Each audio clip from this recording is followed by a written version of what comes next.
नमस्कार, जय हिंद, वंदे मातरम। एक बार फिर से आपका बहुत बहुत स्वागत है। आपको बता दें कि महाराष्ट्र के अंदर 2024 के अंदर विधानसभा चुनाव है और विधानसभा चुनाव ठीक लोकसभा चुनाव से पहले।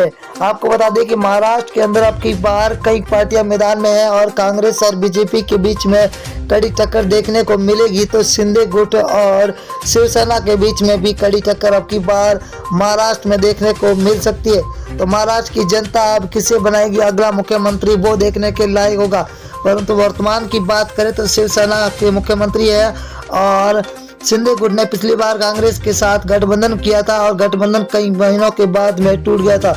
अब आपको यह बता दें कि अब की बार वहाँ की क्षेत्रीय पार्टियां भी मैदान में उतरने वाली है। तो वहाँ की अगर जनता की बात करें तो जनता किसे वोट देगी। अब सी वोटर टीम नाउन और फलोदी सट्टा बाजार ने चुनाव से पहले सबसे बड़ी अपडेट जारी कर दी है कि अब की बार महाराष्ट्र में किसकी बनती हुई नजर आ रही सरकार और महाराष्ट्र के अंदर कौन बनेगा अगला मुख्यमंत्री। सबसे बड़ी अपडेट आ चुकी है आपके सामने।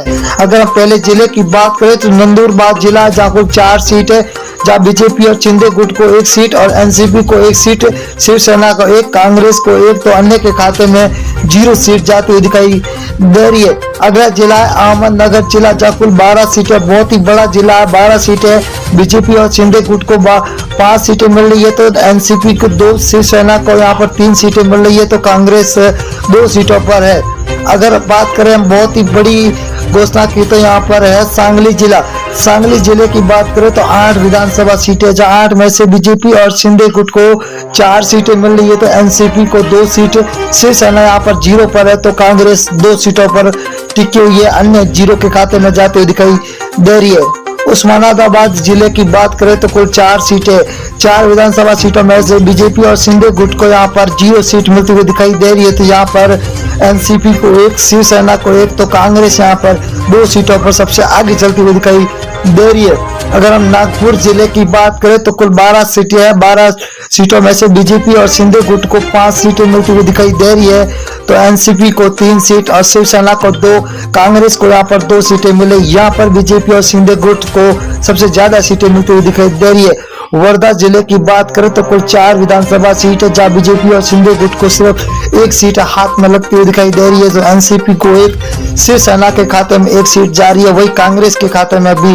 1 सीट जाती हुई दिखाई दे रही है। अगर हम मुंबई जिला की बात करें तो मुंबई के अंदर 26 विधानसभा सीट है, ये सबसे बड़ा जिला है, यहाँ पर सबसे ज्यादा सीट है 26 है, जहाँ बीजेपी और शिंदे गुट को 11 सीट मिल रही है, तो एनसीपी को 5, शिवसेना को 7, यहाँ पर कांग्रेस को 3 सीटों पर ही टिकना पड़ रहा है। अगर हम बात करें वाशिम जिला है का, जहाँ पर 3 विधानसभा सीट है, 3 में से बीजेपी और शिंदे गुट को 1 सीट, वही एनसीपी को 1, शिवसेना के खाते में 1 सीट जा रही है, तो कांग्रेस यहाँ पर 0 पर टिकी हुई है।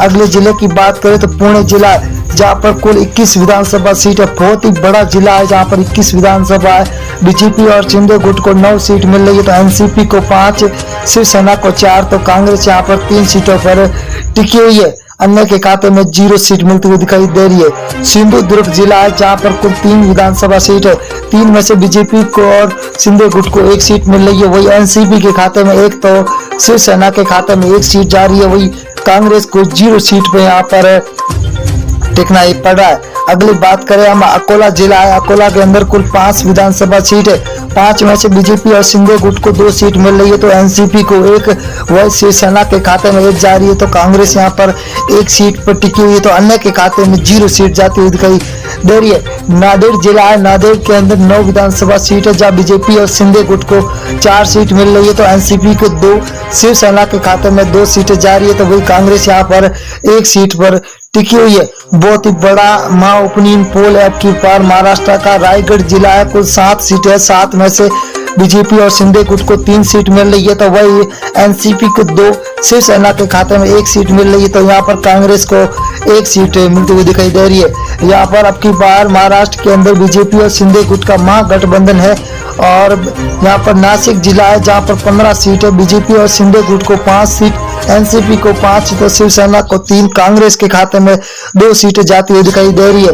यहाँ पर अन्य 0 पर टिका हुआ है। तो महाराष्ट्र की 288 सीटों का भयंकर सर्वे जारी हो चुका है, जहाँ पर कोल्हापुर जिला है जहाँ पर 10 विधानसभा सीट है। बीजेपी महागठबंधन में 4 सीटें, वही शिव महागठबंधन के अंदर 5 तो अन्य के खाते में 0 सीट जाती हुई दिखाई दे रही है। अगले जिले की बात करें तो रत्नागिरी जिला है जहाँ पर कुल 5 विधानसभा सीट है। 5 में से बीजेपी महागठबंधन को 2, वही शिव महागठबंधन को 3 सीटें मिलती हुई दिखाई दे रही है। तो अन्य के खाते में यहाँ पर 0 सीट जाती हुई दिखाई दे रही है। अगली हम बात करें अमरावती जिले की, तो यहाँ पर कुल 8 सीटें है, जहाँ बीजेपी महागठबंधन को 3 और शिव महागठबंधन को 5, अन्य के खाते में 0 सीट जाती हुई दिखाई दे रही है। अगले जिले की ओर रुख करेंगे तो दोस्तों बहुत ही बड़ा जिला है जहाँ पर कुल ठाणे है। ठाणे के अंदर 18 विधानसभा सीट है। 18 में से बीजेपी महागठबंधन को 9 तो शिव का महागठबंधन को 9 सीटें मिल रही है।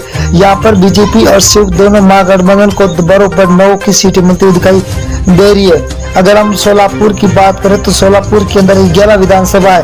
11 के अंदर बीजेपी महागठबंधन को 6 तो शिव महागठबंधन के अंदर 5 सीट मिल रही है। तो अन्य के खाते में यहाँ पर 0 सीट जाती हुई दिखाई दे रही है। बहुत ही बड़ा सर्वे जारी हो चुका। सतारा जिले की बात करें तो सतारा के अंदर विधानसभा सीटें 8 है।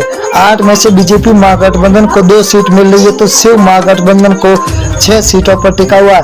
तो अन्य के खाते में यहाँ पर 0 सीट जाती हुई दिखाई दे रही है। अगले जिले की बात करें तो सांगली जिला है जहाँ पर कुल 8 सीट है। 8 में से बीजेपी को 4 सीट तो शिव महागठबंधन को 3, यहाँ पर अन्य के खाते में 1 सीट जाती हुई दिखाई दे रही है। 288